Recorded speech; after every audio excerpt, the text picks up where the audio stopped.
Hey and welcome in. I've decided to make a video to help people navigate through my custom arcade cabinets, though all different in their own way. They share similar button layouts and use Batocera as a front end. So if you're new to either my cabinets or to Batocera, this video is made for you. I've set up emulators, controller schemes, and light guns for these cabinets to make them easy to use and to be mostly a plug and play experience. But things can still get a little tricky or confusing because there's a lot that goes into the world of emulation. That being said, the goal of this video is not to make you a pro of Batocera, but think of it as more of an entry-level guide to the cabinets and Batocera. I'll walk you through step by step, so hopefully by the end of this video, you'll know everything you need to start playing and enjoying your retro game. Alright, let's get started. First, let's get the cabinet powered on. To power on the cabinet, flip the main power switch located on the back of the cabinet, just like so. The system will automatically start and begin booting into the Batocera menu. Boot up usually takes anywhere from 30 seconds to 2 minutes depending on the cabinet system.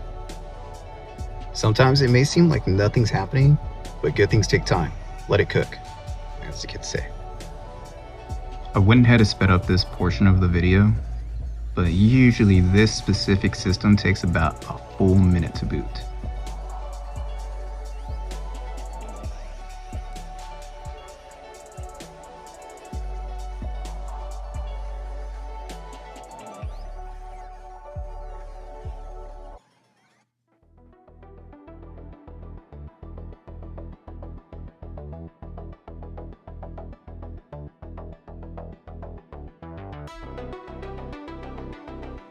Okay, now for the button layout. Use the joystick to navigate the menus. That one's pretty self-explanatory. B is going to be your enter button. A is your back button. X pulls up save games to whatever game is highlighted. Y brings up the search bar.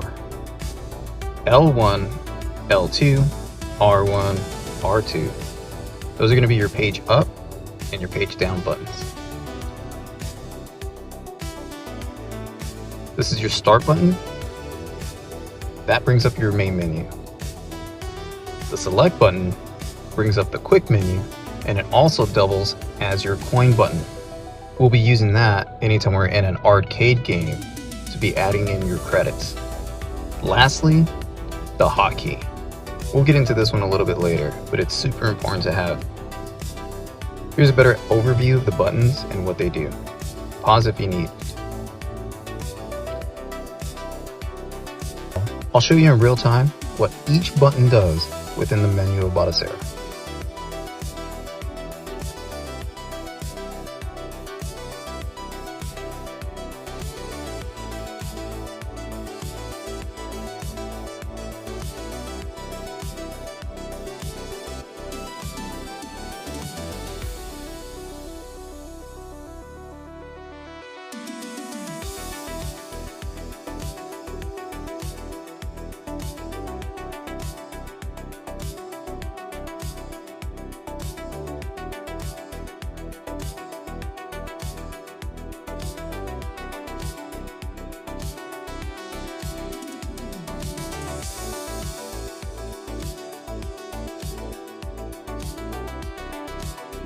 Okay, this section is for the Lightgun lovers. Some cabinets are going to include the RetroShooter Reapers. They're pretty nifty, they're sturdy, and have a few button options. This is the start button for most games. This is your select button, also your coin button. This is your trigger. This is your reload button. Now, the Reaper does have buttons that we can map for the reload, like this mag button here, or the button on the right side of the gun for left-handed people. This switch controls the recoil of the gun. Some games are full auto, while others are going to be semi-auto. When you pull the trigger of the gun, the slide of the barrel will move back, giving decent recoil.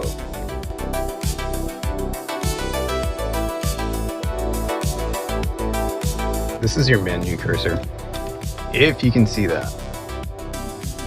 Oddly enough, the closer you are to the screen, the less accurate the guns will be due to the IR sensors located in the four corners of the monitor. Just need to take a couple steps back, make sure that the gun can see all 4 sensors, and you're golden. This is going to be a quick little overview of the buttons.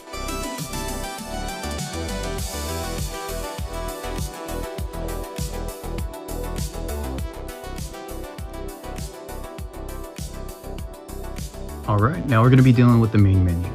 To open the main menu, we're going to start at the Batocera screen. Press start. That'll open up the main menu. Now we can get to things such as the Wi-Fi, the Bluetooth, the sound, and shut down and restart. Speaking of Bluetooth, entering into the controller and Bluetooth settings will allow you to be able to connect any type of Bluetooth device. Things like a keyboard, a controller, and mouse. The majority of what I'm using on this system though are connected not through Bluetooth, but instead I'm using a USB dongle.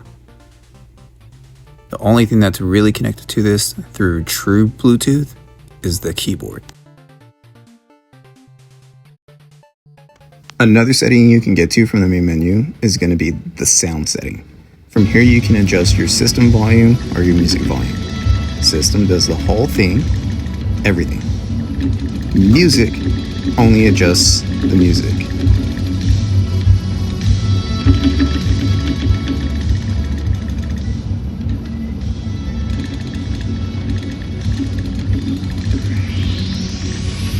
The last menu that we're going to go over is the quick menu.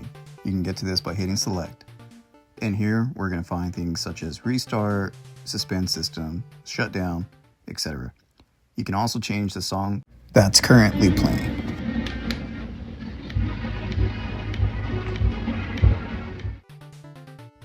Think of this as like Netflix, but for retro gaming. Each category you see here is a different gaming system or arcade platform, something of that magnitude.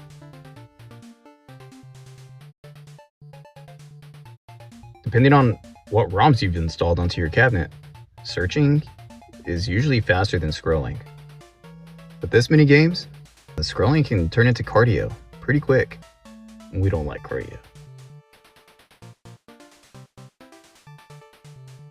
Open up your search bar by pressing Y. Type the game title in. Once finished, hit the check mark, then scroll to the game that you were looking for.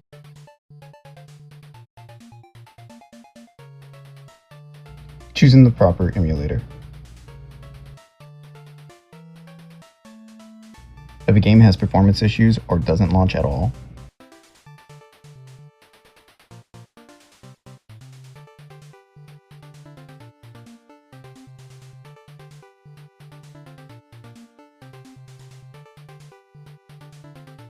changing the emulator can sometimes fix that. To do that, all you would have to do is highlight the game and hold down B. Open Advanced Game Options.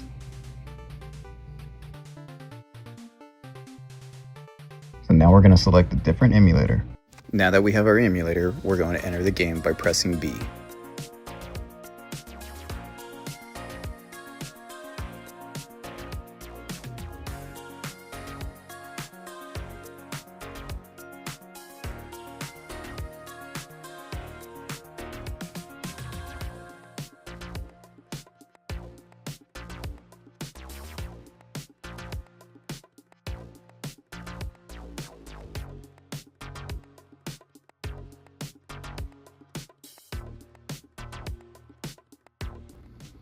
Okay, now for the actual retro gaming.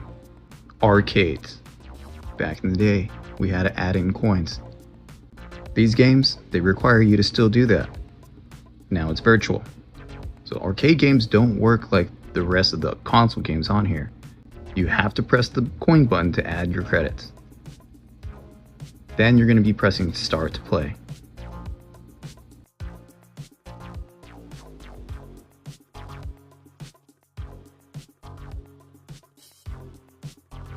Most games will notify you whenever you actually hit the coin button.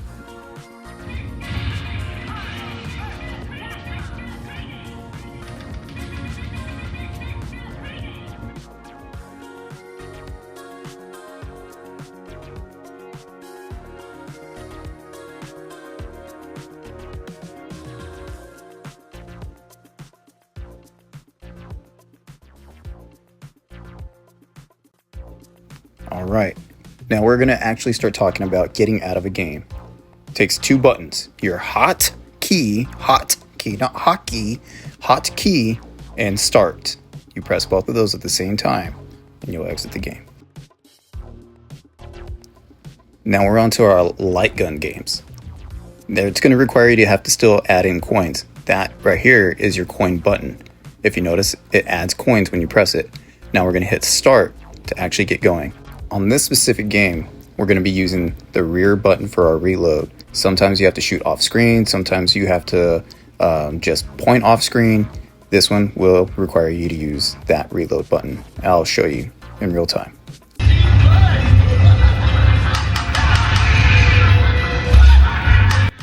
And right here, I actually forgot that you have to push the button. I don't know why.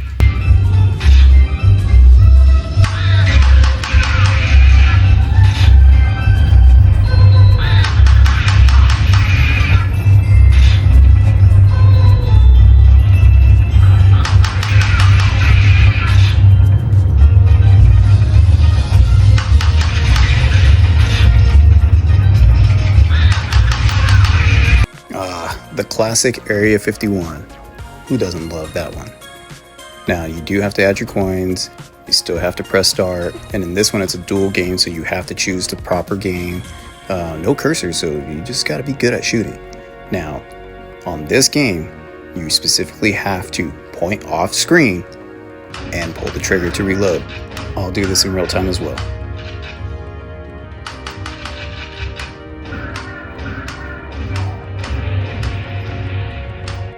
Now onto the House of the Dead 4. Love this game, it's a lot of fun, it's really immersive. At times they'll grab a hold of you, you have to shake your gun up and down to kick them off of you. The guns are fully auto, the way you reload is pointing the gun off screen, no reload button. The reload button actually in this one is to throw your grenade.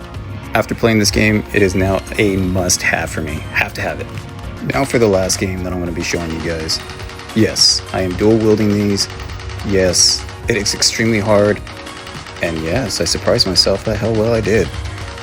This is Terminator 2, also full auto game, no reload. What you have to do is every once in a while, let go of the trigger. Once you do that, your gun will kind of regenerate, you get full speed, hold it down for too long, you start shooting slower, etc, etc. A lot of fun, classic. Alright, now we're on to the last thing we're going to talk about, turning off the system. To turn off the system, all you have to do is press start. You're going to go into the main menu. At the very bottom, it says quit. Open up quit. You're going to go to shut down system. It's going to prompt you, are you sure? Yes, really? Yes, really. Turn it off. We're done.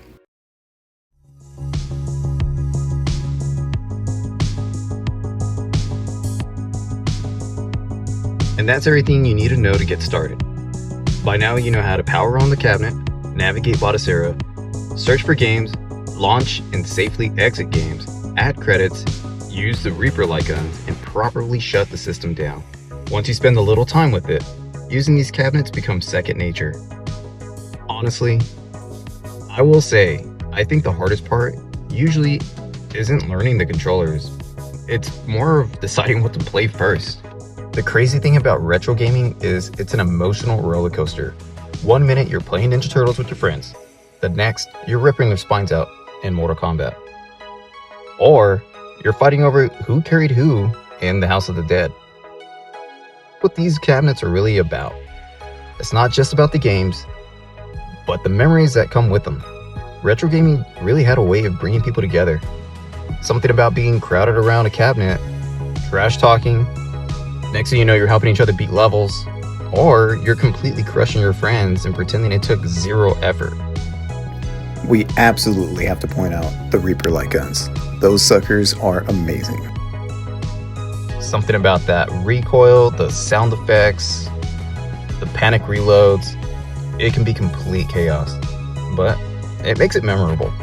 I really appreciate all the support and everybody who's helped make these builds possible. I hope these cabinets bring you guys years of fun, competition, late night gaming sessions, memories with friends and family. The cabinets seem to have found a home within the Fire family. Looks like they're making memories now. Alright, that's it from me. I'm signing off. Y'all enjoy.